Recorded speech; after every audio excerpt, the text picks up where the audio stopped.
Do you want to pull Levon again? I know you said after the match was over that you. You know what? There's a process. There's a process. Okay, and the process cannot. I cannot think about Levon. I can't. The process is. It's just all about how much you love arm wrestling. Yeah. If I love arm wrestling enough, well, the road will take me there. You know, Yeah. I I don't have to think about Levon. Levon's not why I'm doing it. Right. You Right. know, Right. like Exactly. I get, I fall in love with it. I dedicate more time to it, and then it just Levon just will appear. I I think that if I somehow look to the future, Levon, the potential of Levon in any scenario, and I think it's I would hope that it's unlikely. I don't know what my future holds um fully, but I hope that I don't face him again. I hope that I don't, just because in my honest assessment, like, do I need to be chasing the open weight world title? And look at the truth is and look at the sport continues to grow. Mm. And that's interesting. Yeah. Okay. That makes it more interesting, but still it doesn't change the fact that I'll be in my 50s before I get another shot at it. Right. And that starts to be really fucking hard. Yeah. Really hard. I think I'm much better suited when I look at everything that I can provide, everything I can bring to the table. Right now in arm wrestling, the super heavyweight division is really alive. It's really, really alive. Like, everybody knows who the main play. Like, if you follow arm wrestling, you know Lillette, and you know Hermes. Obviously, you know Levon. You know Gennady. You know Gasparini. Did I say Morozov already? Like, Rivas. You know all these guys coming up. Like, they've got names. People know who they are. They've seen them in matches. But I feel like the heavyweight and the light heavy, and even the lighter classes don't get a ton of heat, and they should. Yeah. Like, if you love arm wrestling, if you really love arm wrestling, Yeah. the classes should get a ton of attention too. And I think by me going down there, I'll help with that. Yeah. Um, I'll be able to shed a lot of light into the weight divisions. And I've shifted a little bit. Really, I have. Like, I've gone from, my whole life I've been chasing the super heavyweight division. Super Yeah. heavyweight division. That's the big crown. Look, even when I was pulling in the categories, was super cool. Like, you always had that in the back of your mind. But I really think now I just have to be like the healthiest version of me. Mm-hmm. I need to first I think about my health. Yeah. Okay. So I Yeah. find where my true natural body weight is now. Like, where do I sit where I'm the healthiest, where I feel the best, where I can breathe, where I have good energy. And then from there, I Mm. arm wrestle. Yeah. Yeah. I think And I that. think that that'll be really good for me. And that's a good shift. And if I live there and I'm dominant and I'm kicking ass and they can't find an opponent for me, well, I'll probably go up a division. Right. Right. But I like that. I think that's a really good perspective. You're mentioning how much you loved arm wrestling. Has there ever been a time when you didn't, when you felt sort of frustrated by it or by a loss, to the extent where it made you sort of question, your love for arm wrestling? Not really. No, no. I think I'm kind of unique there. Even through my surgeries, um, even through my losses, through my bad losses, um, no, no, like, even now, like, getting fucking smoked by Levon. Um, I love arm wrestling, and I just have to find its proper place. Um, like, I need to adjust my goals in the sport. Like, it's almost like I can have more fun. I can love it even more like Right. this.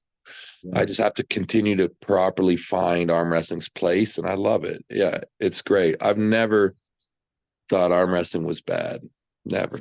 what helps you to sort of what we're talking about as resilience, right?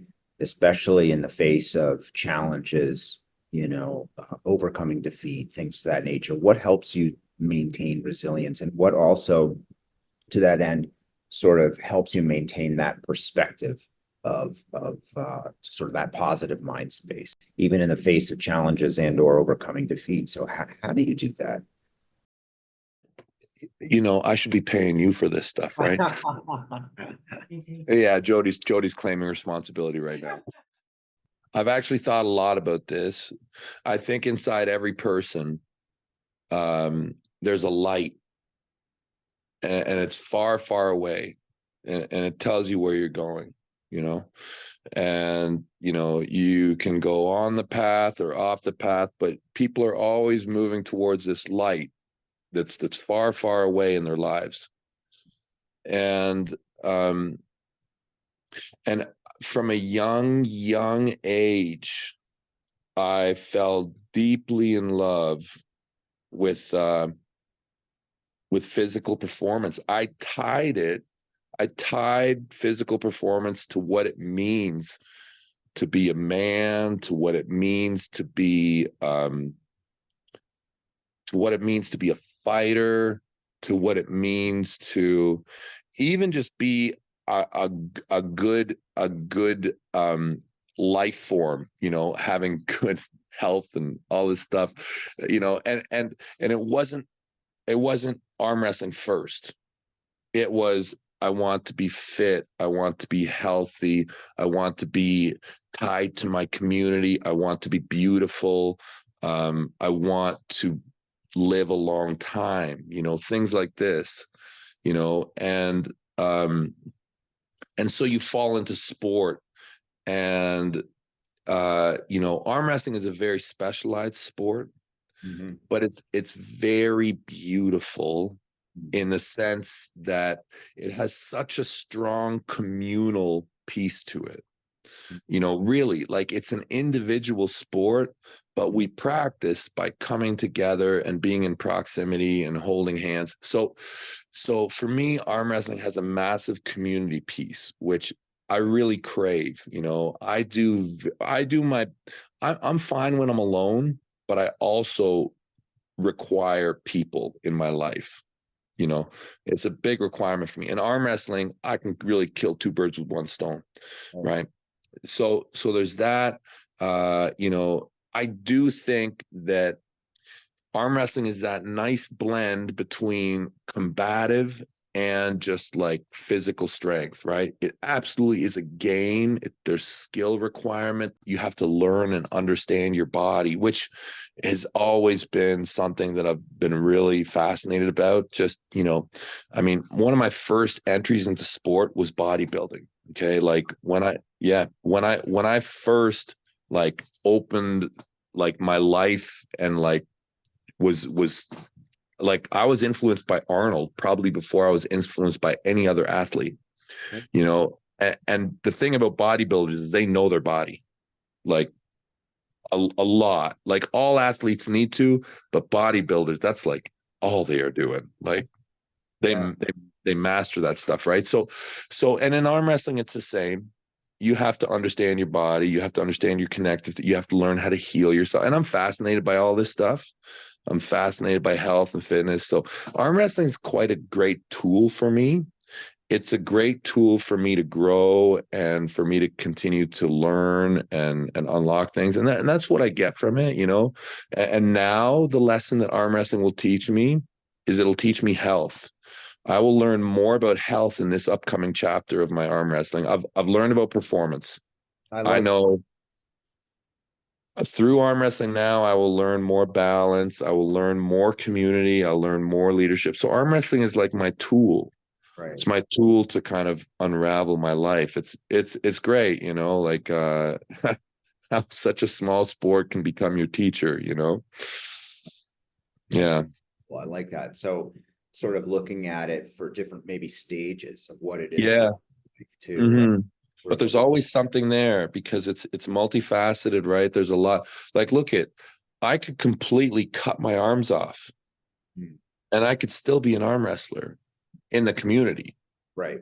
I could become a referee. I could become a promoter, you know, and in this way, arm wrestling could continue to grow who I am. You know, at this point, I have not lost my love for arm wrestling. Good. I've always said I envision myself always being involved in the sport, and I do believe that that's true. We'll see. How do you navigate competition and still keeping that positive attitude, right? Friendship. And so what I mean by this in particular, and I know that we've talked before about the fact that you play chess and you're actually pretty darn good at it. No, I'm not. I'm Hey, terrible. your elo would destroy mine. Are you kidding? Forget it. My elo is crashing. It's crashing. My stock is cold. Yeah. Right.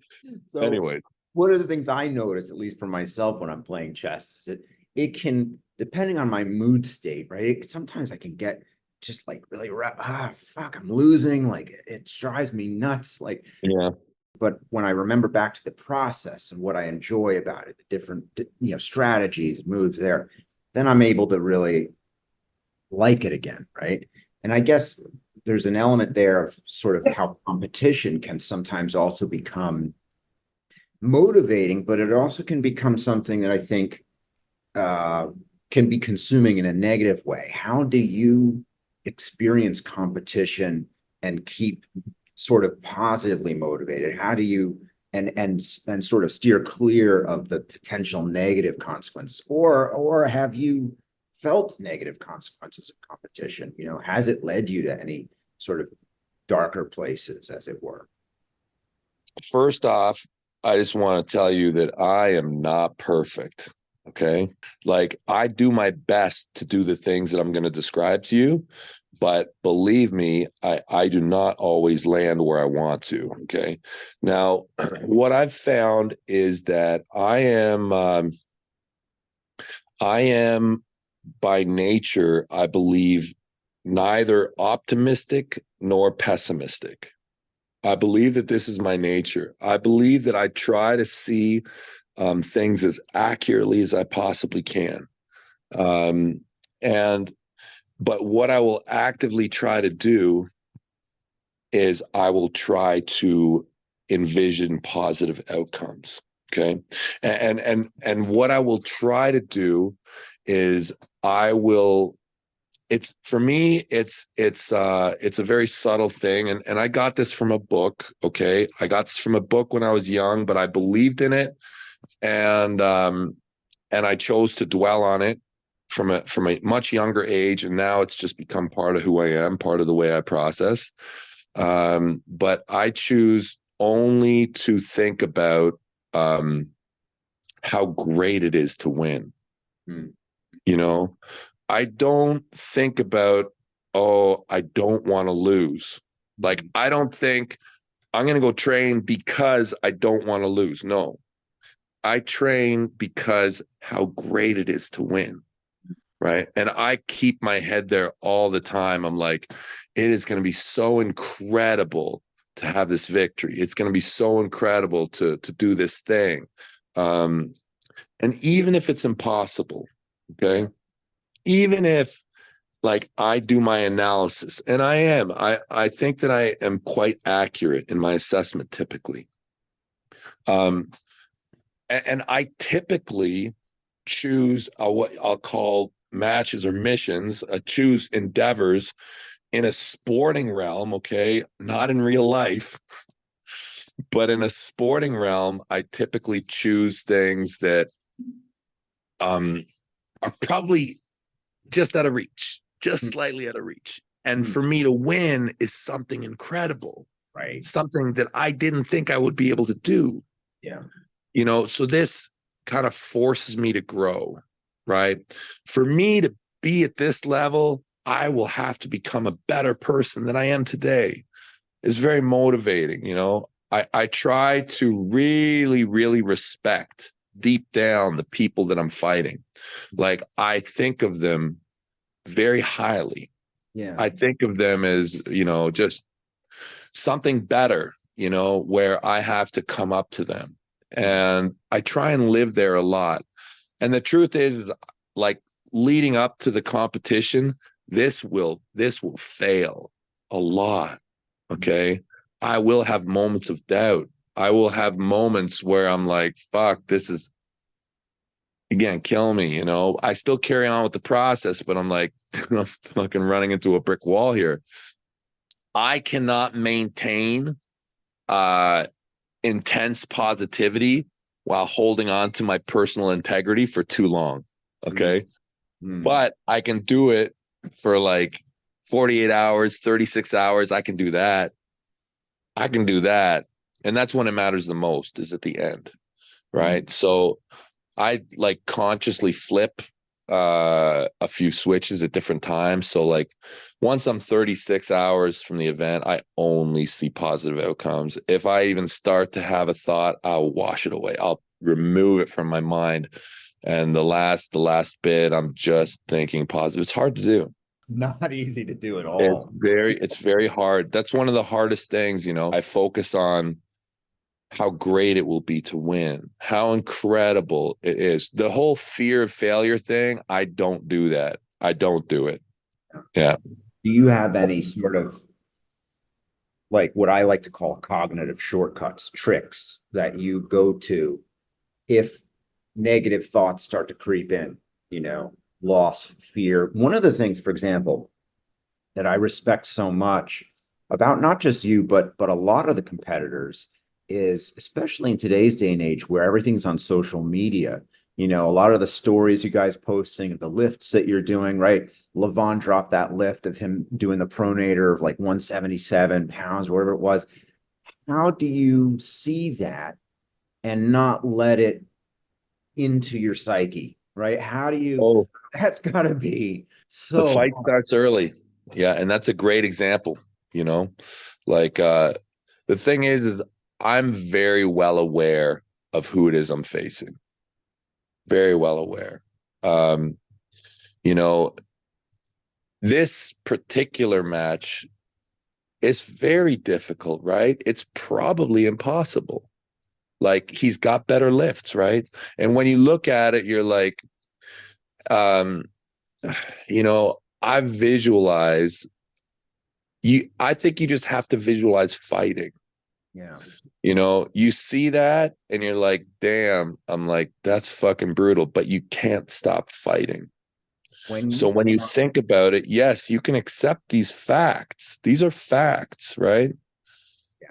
And if you don't accept them, you will lose your accuracy, right? Everything that your opponent gives you in these workups and warm-ups, they're all gifts. They're all to promote the sport, really.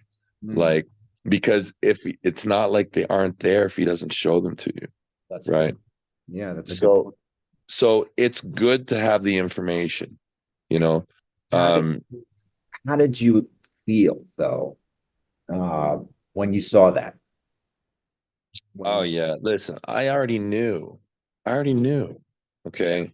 I actually know that he can do more than that. no shit. You know, oh yeah, yeah, yeah. He's got another fucking probably 15, 20 pounds in the tank. Yeah, yeah, yeah. Look I know exactly how strong Levon was Right. and is. And that's why I've always given him so much credit, right? I've said he's Everest. I've said he's the best. I've said he's the best that the sport has ever, ever produced. I remember years ago him posting 100-kilo lift that is actually probably just as difficult. So I'm aware. I'm really aware. But the thing is you hold on to how great it could be to beat him, right? Right. You Right. just hold on to that. I think if you start to look at the other side too much, well, yeah, yeah, okay. And that's directional. That's direction. Do you want to live in this field and do you want to fight? Is this what makes you happy? Yes. I love Yeah. to fight. Win or lose. Yeah. I'm not, I don't actually dislike losing. I love to win. I don't have a fear of loss. This is great. How do you experience loss? What's that like for you? And It's does fucking it fail? terrible. It's terrible. It's like, have you ever done LSD? No, no, Okay. no. Well, let me tell you a little bit about LSD. Okay. Okay. Okay. LSD can be broken into two halves.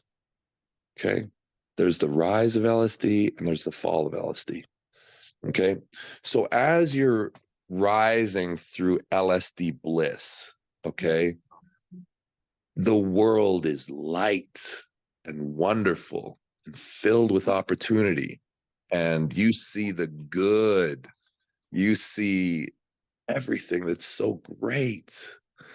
And then after you've been doing this for like 5 hours and you've just experienced all the bright possibilities, the world fucking flips. Okay. And you start to come down.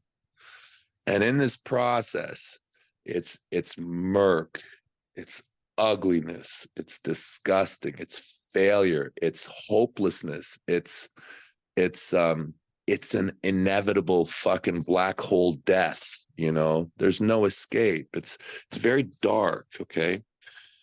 But the truth is the lessons from the dark half of the LSD trip are typically more beneficial to your life once you swallow them than even the light side is.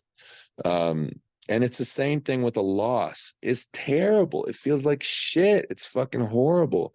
But the whole key to making it better is that you swallow it. You swallow it and you accept it. And that's the thing. A lot of people make excuses when they lose and they brush them away. And what they're doing is they're brushing away all the growth opportunity. These are all lessons, all these great lessons, and nobody wants them. Sure. Nobody wants these lessons, but they are lessons nonetheless. Yeah. Yeah. Yeah. And that's the thing, you know, sport lets you have these opportunities. It lets you have the opportunities of victory and defeat, and you will mature and strengthen and wisen from all of them. You know, you just have to take them as they come.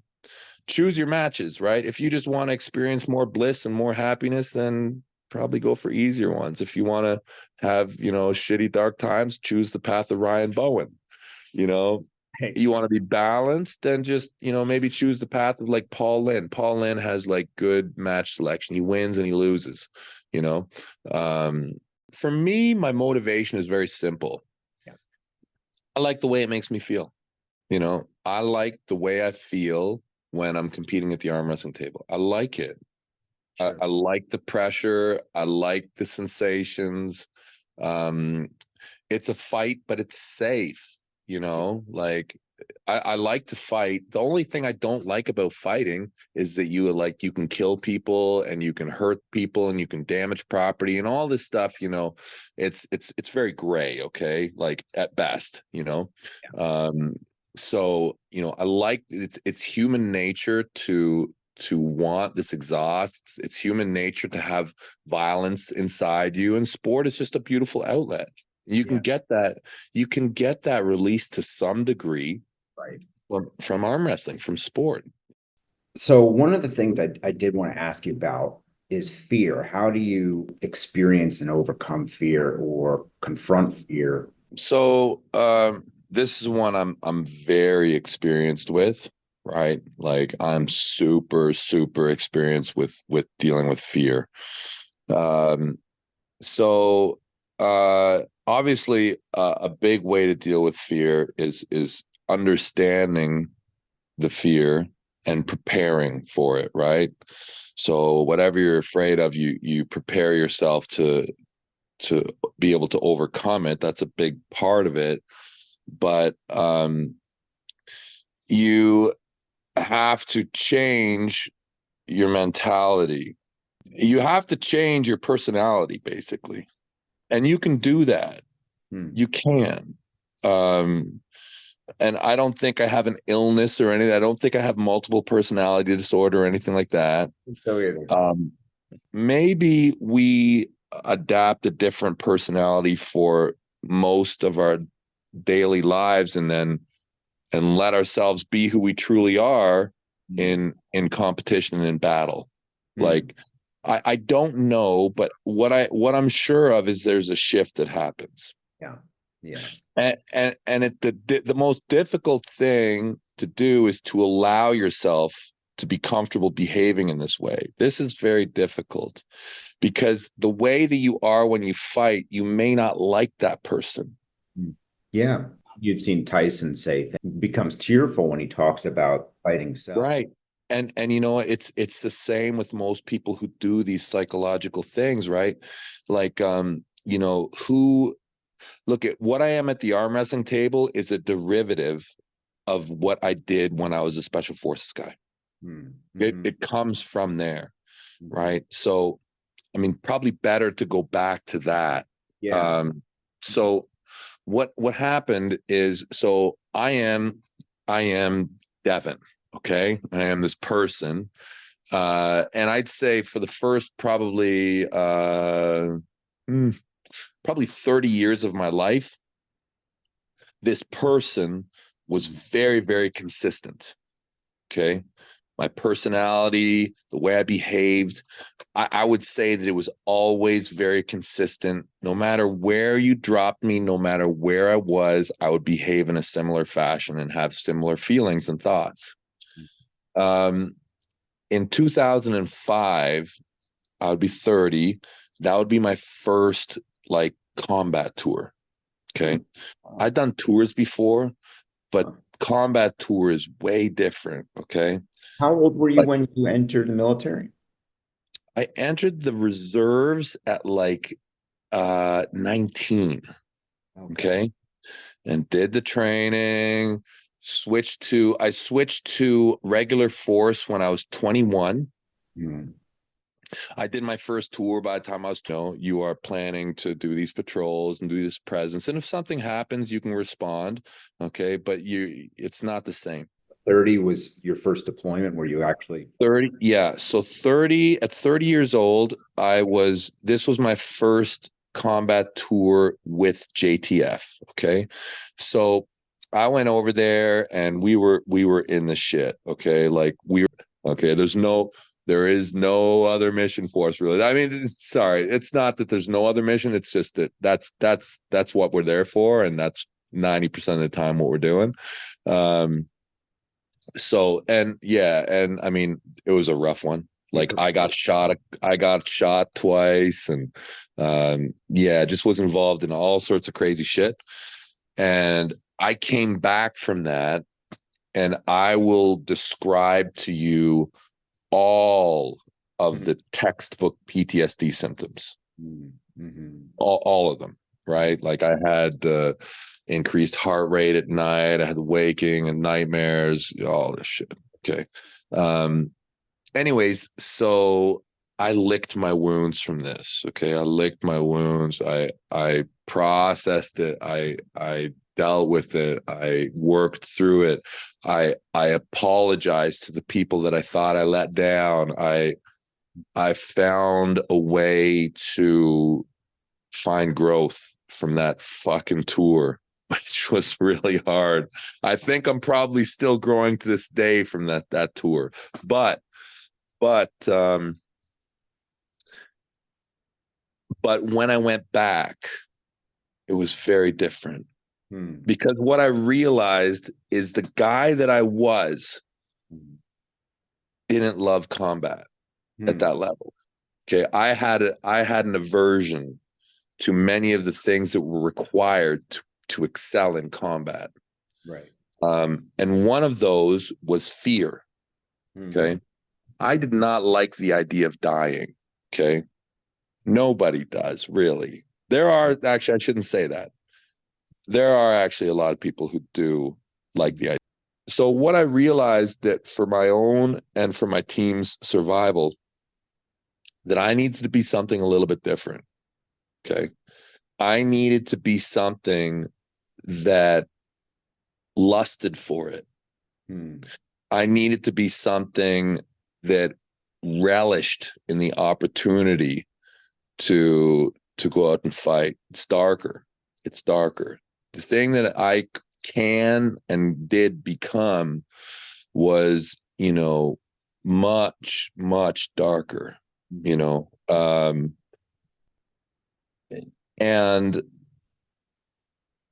and I could go in and out of that Mhm. very easily, very easily. I can let myself go there, and I would be a normal person planning the mission, all the feelings, all the fear was there. It would Mhm. be a swirling cauldron inside my stomach, you know. And then when we decide to actually cross the threshold, where Mhm. it goes from, okay, you're planning, when you get on the helicopter or whatever, when you cross that line, um, I would become someone who really, really wanted to be there, Hmm. really wanted to be there, you know, concerned about it, only really cared about victory, really. It didn't care about what the other person thought, you know. And I think that I care about people, you know, but I have the ability to throw that switch and bring that thing out where I don't. So I had to create a different person. Right. Okay. Yeah. Does that Anyways, that was long ago. That was that's long ago. does that ever come out when you don't want it to?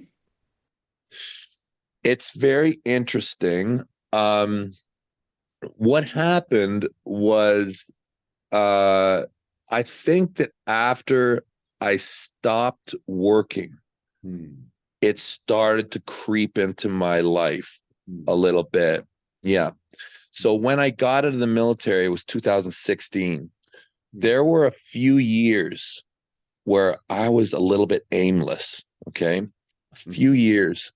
And I found it creeping into my everyday life quite a lot. It also crept into my life um, after my first loss with Levon. Hmm. Like, because see, this person, this thing that I created, he fucking killed it. Hmm. Like, it's like almost like a death. Hmm. Like, he murdered that thing. Huh. Okay.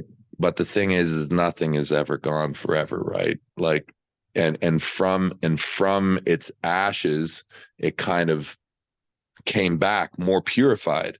But at that time, it kind of like, I think it kind of grew into my life again a little bit. So yeah, I mean, I mean, people say it all the time, you know, you go off and chase monsters, be careful you don't become one yourself, right? Um, it's interesting, you know. Jody could probably tell you more about that than I could even. That's a really good point, right? Is that you have this capacity to channel that. And in combat scenarios, that's completely adaptive. In competition, confronting fear, it's adaptive. But I guess, when you go home, right? Sometimes that's when it gets really challenging, eventually problematic, you know. Yeah, I Uh, think I've always been pretty good at that. yeah. I I would say that it's really minimum for me. I have not had a hard time switching, Mhm. really. I I'm sure it does come out, okay, for sure. Um, it came out when it had a lack of exhaust, Mm. right? The thing is, I was using it all the time when I was working, right? Right. And then when I stopped working, it was kind of like, okay, like, got this thing, like, you know, kind of every once in a while wants to be let out and it doesn't get let out. And I think it started to creep in a little bit. Um, and that was reflective, I think, in some of my behaviors for a while. Uh, but um, I think I do a fairly good job with it, to be quite honest. Like, I mostly have that thing packaged up. Yeah. And Yeah. this is where I think self-awareness becomes so important, right? Is you have self-awareness. And I think that's such a sort of an asset of yours. You use that to your advantage because you know when and you recognize when it's working to your advantage or not, and you're able to channel it and sort of decide, the context for it. I do it less and less, really. Mhm. It's something I did a lot when I was younger, and now arm wrestling's really not frightening to me, Mhm. really. Like, it's really not. Like, so I don't really need to have that thing quite as much as I used to. Like when I was younger, I used it more. Right. But now, like look at I would still do it. I still kind of go that way more, but it's nothing like it used to be. Mhm. Nothing like it used to be. I used to do like a full character switch. Mhm. Uh, yeah, Yeah. maybe Yeah. I should bring it back. Maybe it should come back. Depends on the context, right? Yeah, yeah, yeah. Yeah. But it's interesting though, It because it really did serve me, really. Like that's it that's the thing is it's adaptive in certain contexts, in certain scenarios, I right? wouldn't have made it through my career without it. Right. I Right. wouldn't have made it. I wouldn't have been able to do my job. I wouldn't have been able to do as well as I did. Mhm. And potentially I would have been not as good of a performer. Right. Right. So Maybe in a yeah, way would have actually saved your life, it very well could have. Yeah, it very well could have because I became a very different soldier after that first one. I became very different. Um, a much better one, a much better one.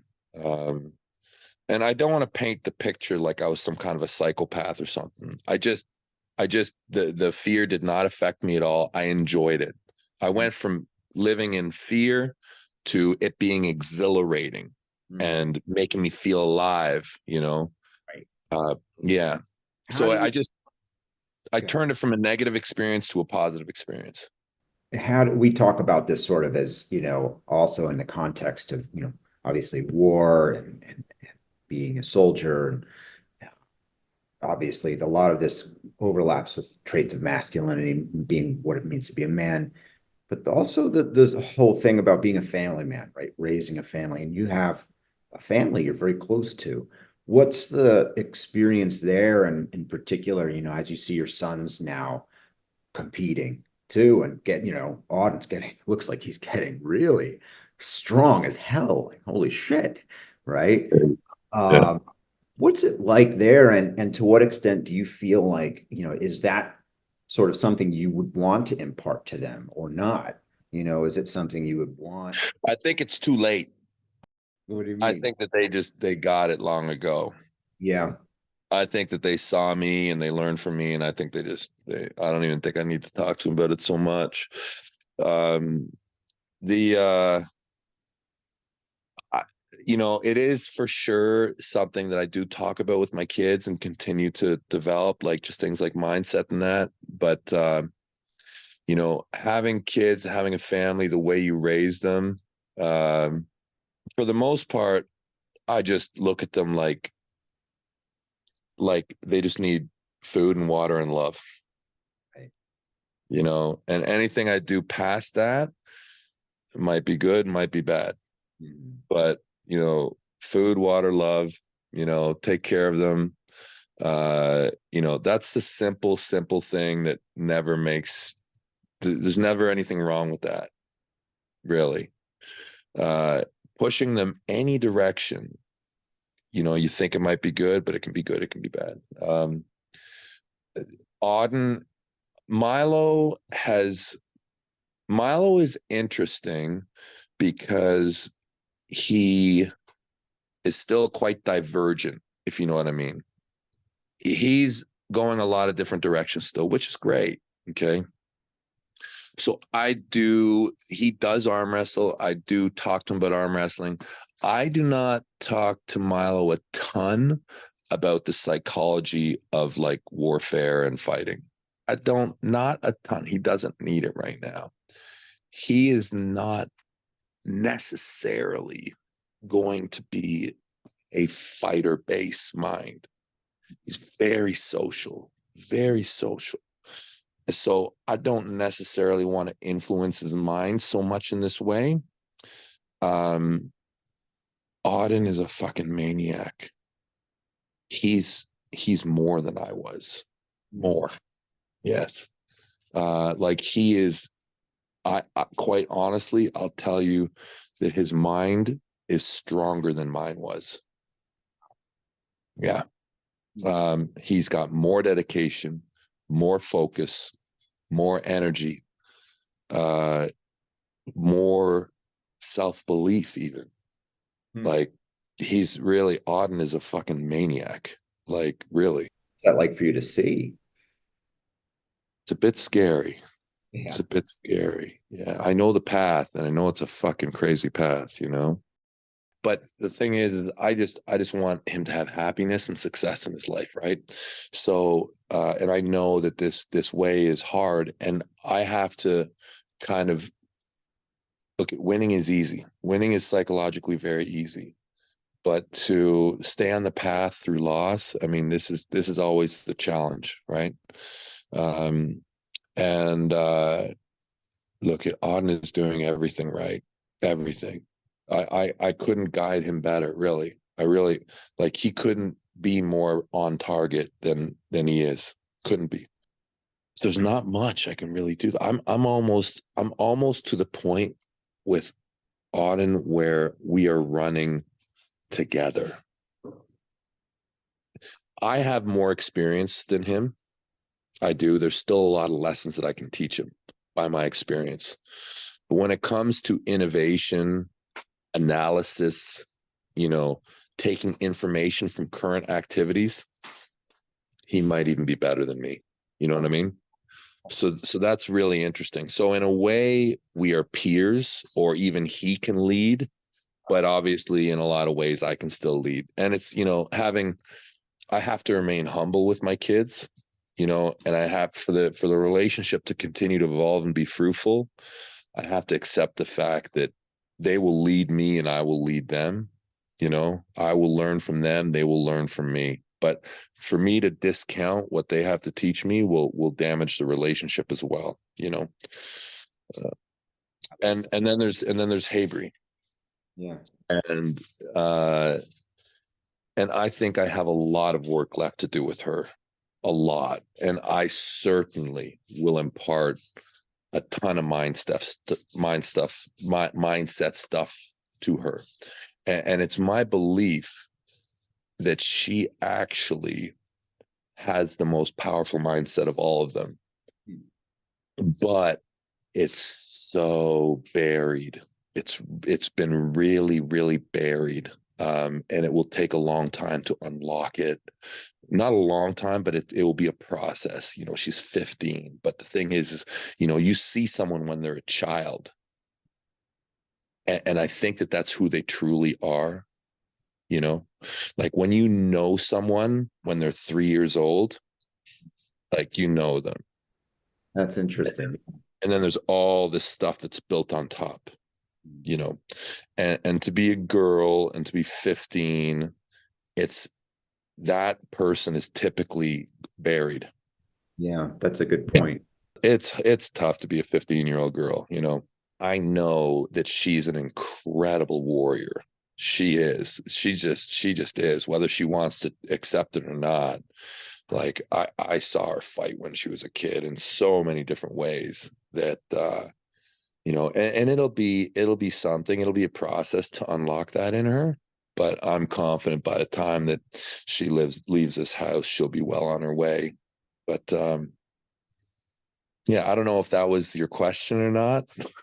No, it, to an extent, was sort of addressed it. Yeah. Another question I guess I have too is, which is somewhat related because it's about sort of development and the lifespan, which is to say aging. You've in a lot of ways revolutionized in terms of sports, as 49 and still being top in the world. I mean, that's incredible. What's aging been like for you, as an athlete, as a person, as an arm wrestler, and what does it look like moving forward? Like, do you have a vision of what you want that to be? Yeah, I do. And at times there's some uncertainty, and at times there will be some big decisions that I have to make to truly, truly check check myself. There'll be some big decisions for me. So the first step that I took when it comes to aging and acceptance and the journey and my goals, the first thing I did was I realized that the wisest choice for me is to stop chasing the super heavyweight division, because it basically leads to my personal death at a much earlier age. And it's too it's just not wise. There's so many reasons why it's not wise. I feel like I probably don't even need to list them at this point. And the thing is that I have gotten there. I have done it. Okay. And it's smart to me to accept that I don't think I can do it. And I could say, well, you know, you can continue to try and do it anyways, and that would be fun. And while it would, I believe that it's important to accept where you are and what your role should be. And for me, it's super important that I really understand that that is no longer my role. Mm. It's no longer my role. When I think about the future, okay, the first thing I need to do is embrace health. Okay, because when I look at myself in the community, and I see like where does arm wrestling need to go? We have shone a light on the sport. And what we really need to do is we need to make parents look at this sport and be like, this is fucking cool. I want my kid to do it. Mm. This is a very, very important step in the sport. And I believe that certain people, and I will call it the mainstream, will have apprehension to commit their child to the mission of the world super heavyweight champion arm wrestler with all that it entails. Some would, but it's a fucking death sentence. Okay. So I think that it's important for me to push mainstream arm wrestling, which means that I have to present a very healthy, aesthetically pleasing, something that embraces longevity, family, for those values to shine through, while intertwined with the sport to make the biggest impact, right? So how that reflects is I think that I'll probably put me in the 105, maybe even 95, maybe 100 kilos, somewhere around there. Okay, that's what I really think I'll get to. And then comes the very, very curious part for me.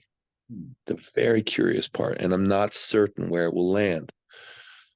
From there, will I have the requirement to be a champion, or will I be able to be a competitor? Mm. Right? And it will be a subtle difference. And I think for the first while, I will still require to be a champion. Okay. So I will still do as much as I can to win, to win. Okay. And all that entails, but at a much lighter class. Um, so, so I think that is like my next kind of stage, but it is moving towards me just completely, and this is where I hope to get to, like when I think about myself and the people around me, is where I can just embrace my health as a priority as opposed to the performance side of it, right? And just go as I am, and and be okay with victory or defeat, you know. Yeah. It's, This would be the most well-adjusted and the most acceptable place I think I could get to for everyone. Um, so yeah, so we'll see. I mean, I can't necessarily say with 100% certainty. it changed in a way, right? But I like it. I like that perspective. And in particular, you know what it reminds me of a little bit is you told me about, some time ago what you learned from sort of the East in terms of training, being kind to your body. Yes, very much. Rather than we have this sort of in the West, it's like I've got to punish each set, each rep to failure, right? And you said that you sort of picked up from the East this more sort of like go with what your body is saying. Yep. Listen to your body and be kind to it essentially in the training process. And to me, it sounds like you're sort of feeling that way a little bit here. 100%. That's just so important, right? It's so important. You know, you are not here to kill yourself. Right. That's not why you're here. You know, you have to feel good.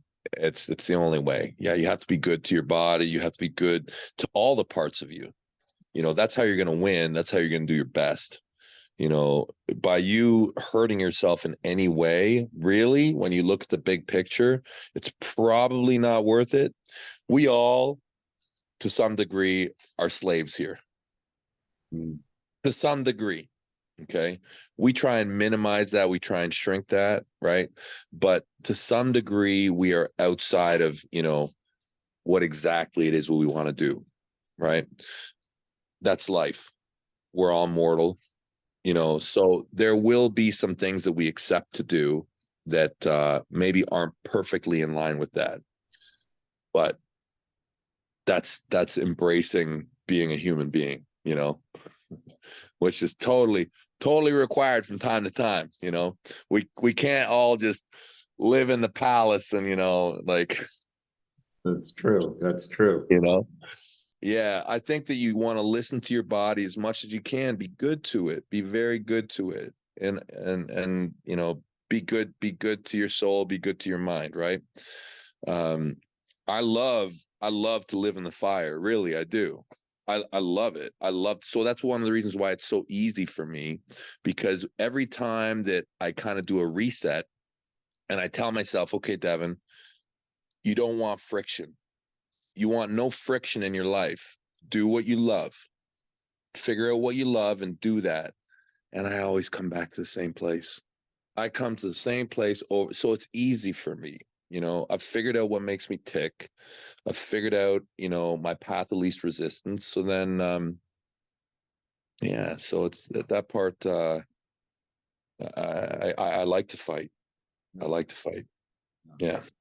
Well, I like, that sort of, to me, the big takeaways of what, what you're saying today is sort of this embracing the idea of sort of positive visualization, right? Not Yeah. not giving into the what ifs of negativity. Yeah. That's huge. I think that's so huge. And Huge, man. It's huge. Just see the opportunity in everything. right There was now, a guy, I there was a guy that I'm friends with. His name's Marvin Cohen. Have you ever heard of this person? oh, no. Marvin Cohen was an arm wrestler, but really he's an arm wrestling promoter. Right. Loves arm wrestling. Okay. Crazy about arm wrestling. And this guy had a unique ability to, no matter what happened, he could spin it so it was a positive. It didn't matter what it was in his life.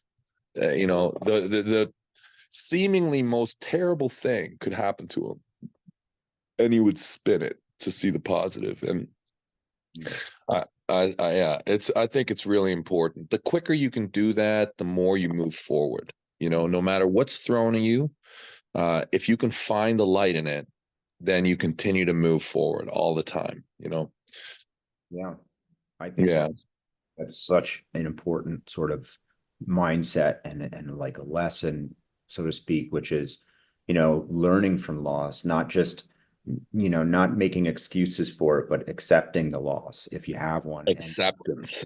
sort of really just diving into what can I take away from this? What can I learn from this? And not fearing loss either, just sort of going forward, moving towards victory to whatever endeavor you set yourself, you set for yourself, but also being open to accepting loss, if it happens, and then learning from it and making it make you a better version of yourself. I think that's awesome. I love that perspective. It's really great. Super important, right? So many people don't like the way it makes them feel, like they're not enough, right? Yeah, And nobody likes to feel like that. right. But the truth is these are facts. There's a reality that happened. You can choose to accept it. And if you accept it, then you will draw the information from it. If you choose not to accept it, then the experience was worthless. Before we close for today, a couple lighter questions on the Yeah. topic, less philosophical. The green hoodie. What's the deal with the green hoodie? And well, it's probably somewhat, you hit a big one here. Oh shit. Uh, Okay. oh yeah, this green hoodie is very special. Okay. Very, very special. You know, I think that I was one of those kids that pulled a blanket around with him everywhere he went. Um, you remember Charlie Brown? Yeah. Remember Pigpen's blanket? Yeah. Sure. Right. Yeah. So this thing, this hoodie, it's like it's a part of me. This thing has history. Just that old is it just one hoodie that you have that's green? That is that This one? this That's one. there's It's only this. one hoodie, There's many green hoodies. but that's the one that's This one. I have a few green hoodies upstairs. yeah, This one. that This one. This one is very, very important. Pieces of clothing to me have importance. one. I've worn them for a long time. They were there with me, they've come with me. Okay. Uh, I, I, this is, I don't even wash this one. Jody steals it sometimes and washes it. I won't wash it. I'll go out and I'll put it in the rain. I'll put it in the rain, but I don't wash it. Um, yeah. Now this thing has been with me for everything. Okay. The fucking nasty things I've done, the good things I've done. Like, I take it and like bled on it. I've fucking everything you can imagine. This thing has the history Hmm. with How, it. how did that come to pass and why? It was slow. It was slow, actually.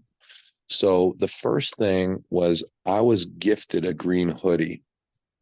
I was gifted a green hoodie from um, from a friend of mine in New Zealand. We exchanged. I had some fucking team T-shirt, and he had his hoodie, and we exchanged. He's a great guy, cool guy.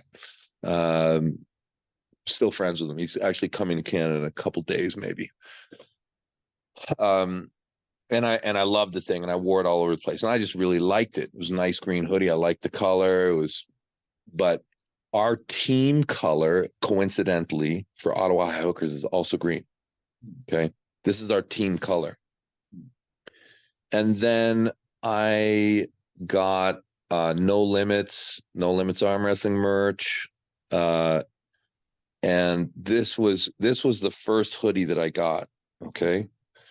And at first I just wore it a lot because, um, I was repping the brand and um and then it was kind of with me for all these things. And oh God, like, I mean, oh fuck. See, I think that there's a lot more that I'd probably tell you in person. Yeah. Yeah. It's Cool. it's it's been there. It's been there with me for so much crazy shit. Jerry Seinfeld once said, that men look at superheroes, these are options for us, like Superman, Wolverine. And I know that, you've sort of been likened to both of these guys in particular. Is there an archetype that you feel like you try to like harness that you feel closest to? Yeah.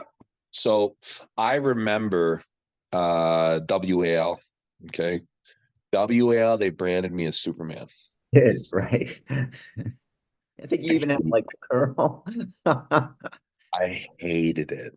No I shit. fucking hated it. because so I read comic books when I was a kid. Okay. I know who Superman is very well. Okay. I'm not Superman. I'm not. I'm not. I am not Superman. I'm not at all like Superman. Okay. Superman and me, like, I mean, yeah, Superman's cool, kick ass. I fucking love Superman. I'm not Superman. I I would be much more like Wolverine.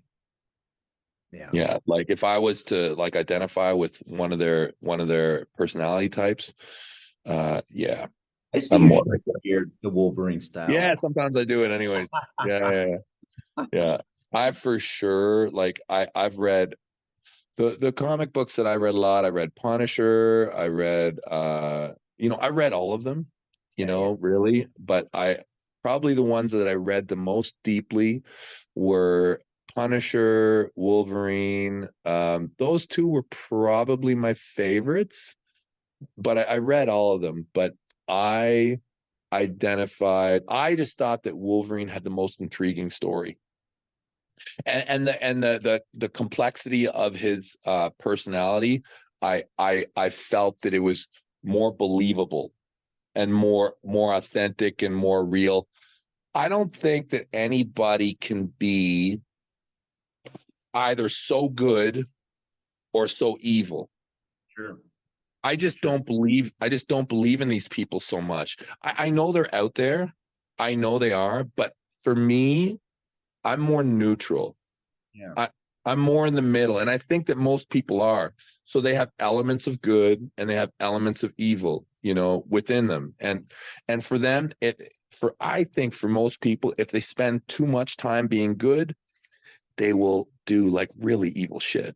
And if Yeah. you spend a lot of time being evil, you will do ridiculously huge acts of goodness to like compensate. Yeah. Um, you see that all the time. And I'm not talking about superheroes. I'm talking about regular people. Like when a person's a fucking terrible person in the shadows, they typically try and, compensate by being very good. And the same thing, if you're really, really good in the light, a lot of times in the shadows, you do some fucking nasty shit, So I think balance. And to me, Wolverine is a very balanced character. And I was wondering too if Wolverine in that healing aspect was something. Oh man, that'd be so good. And that's why I love stem cells, right? Oh, I know exactly. Right. The stem cells. Wolverine shit. You know what? That's how I should sell it, really. Yeah, seriously, It's Wolverine. true. Yeah. Real life Wolverine, right? With stem cells. Yeah. We should call it the Wolverine Center. Now we just need some adamantium like bones. Yeah. Yeah. Yeah. That is Yeah. funny. And you know what? I swear that stuff's all coming. It's all coming. I know. It's I only know. a matter of time. Yeah. That'll be another, we'll have to do another talk about stem cells and regenerative medicine, because I know that you know a ton about that stuff, and not just from your own research, but from your own usage. So we'll talk maybe about that more a little bit later. But Yeah. again, thanks so much for chatting with me today. Hey, thank you. You know what? I feel like this was more beneficial for me than it was for you. Seriously. Oh, well, I appreciate you saying that, man. Absolutely. This is super. I love this. I mean, the information that you've been able to share, I feel like honestly, it's huge, and it's something that not just myself, but like a lot of people could learn from and take from. All right, so Thank you listen, so much, Greg. I'll talk to you soon, buddy. All You right. got it. Take it easy.